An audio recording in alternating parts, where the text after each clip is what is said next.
Hey, King's House family. Hey, Rui here. Hey, I'm here in the prayer room, praying for each one of you guys, praying for grace as we continue on this fast. It's the seventh day of the fast, and I'm just sensing his voice.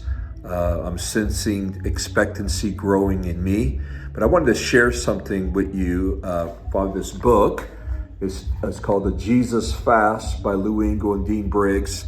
Lou has been a spiritual father to me, someone who's inspired my life, specifically in the area of fasting. And listen to what he says in one of his chapters. He says, in the Western world, Satan's tinkering has yielded a material, humanist, enlightened, postmodern society built upon the faithless, cynical assumption that the most superficial distractions of life are actually the sum total of our purpose.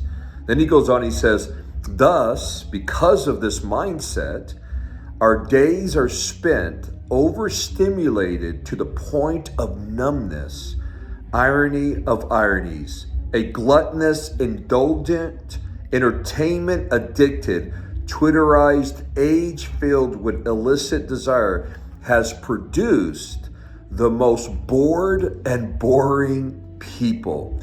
In other words, he's saying because we overconsume on entertainment and lesser pleasures, we actually become bored and we become boring ourselves.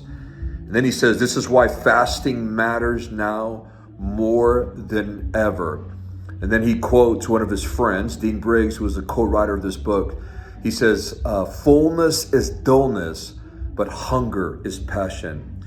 And so one of the things that fasting does, it kind of realigns our spirits. It kind of causes us to rethink some things and to begin to see how much we have been feeding on lesser pleasures.